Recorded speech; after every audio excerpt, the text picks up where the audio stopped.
Good evening viewers. मैं दीप सिंह, आपका मेज़बान Deep Singh, founder member, national council member, Aam Aadmi party Jammu से। तो प्रोग्राम आज की बात में आज 2-3 खबरों पे बात होगी। तो पहली खबर ये है कि हमारे जम्मू कश्मीर के एलजी के साथ जो कोई एडवाइज़र्स की अपॉइंटमेंट के लिए, नॉमिनेशन के लिए कोई रेस लगी हुई है लोगों की। तो उसमें अखबार ने लिखा है कि 2 former police officers, veteran army officer, senior journalist in the race. तो दूसरी खबर ये है कि government shifts entire SSB staff including GOs members में आल्सो बी रिमूव्ड। ये एसएसबी के रिलेटेड न्यूज़ है। तो तीसरी खबर ये है डॉक्टर जितेंद्र सिंह जी के हवाले से। उनका कहना है political parties expected to practise internal democracy as well.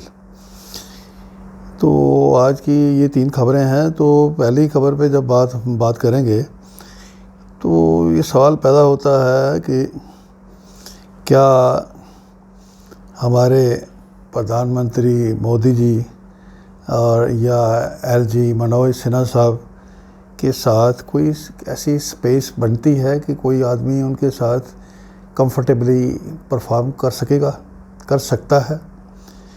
तो बड़ा सादा जवाब होगा, नहीं। क्योंकि उनका जो सेल्फ इम्पोजिंग स्टाइल जो है दोनों का, वो किसी को कंफर्ट नहीं दे सकता।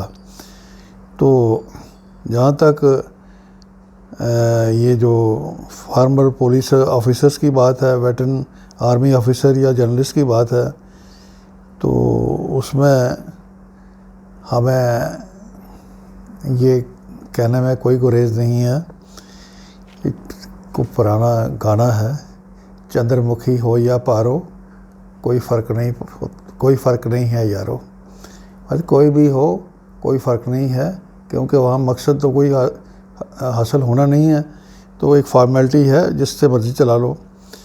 तो हमारा ये मानना है कि ये हमारे प्रधानमंत्री जी के साथ और एलजी सिन्हा साहब के जैसे जो लोग हैं, इनके साथ या कोई पपट किस्म का या हाँ में हाँ मिलाने वाला जो आदमी है, वो इनके साथ कंफर्टेबली चल सकता है, ऐसा हमारा मानना है।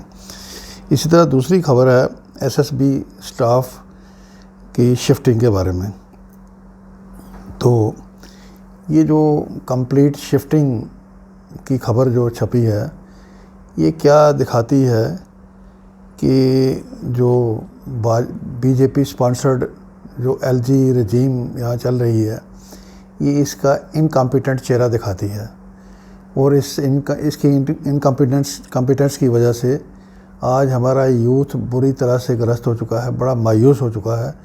वो ठीक है, दोनों बड़े एग्ज़ाम जो थे वो उनका नल एंड वाइड कर दिए, अब नए एग्ज़ाम होंगे। तो एक भरोसा यूथ का हमारे गवर्नमेंट के बनाए, सो कॉल्ड गवर्नमेंट के बनाए हुए सिस्टम से बिल्कुल ख़त्म हो चुका है।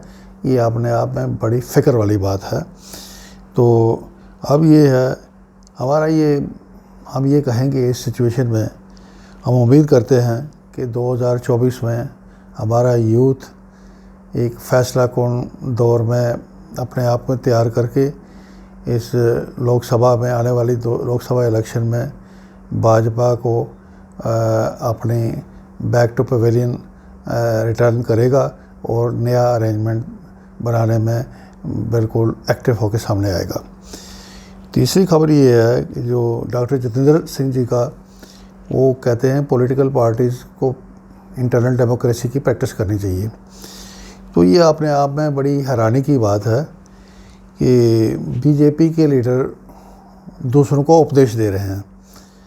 अभी कल परसों की बात है, आपने सुना होगा सबने कि बीजेपी का सेंट्रल पार्लियामेंट्री बोर्ड बना है, नया बोर्ड, नई तश्कील दी है उन्होंने।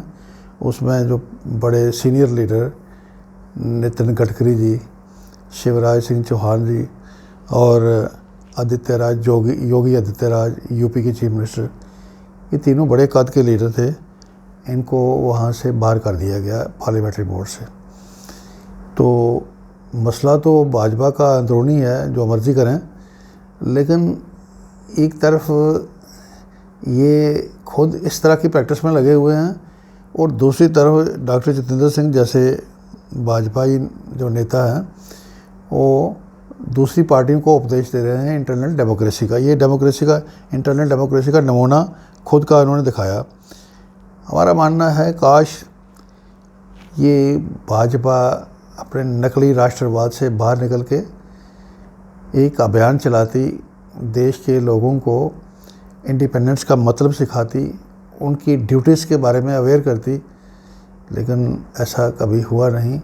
ये झूठ के कारोबार के सिवा, नफ़रत बेचने के सिवा इनके पास कुछ नहीं है।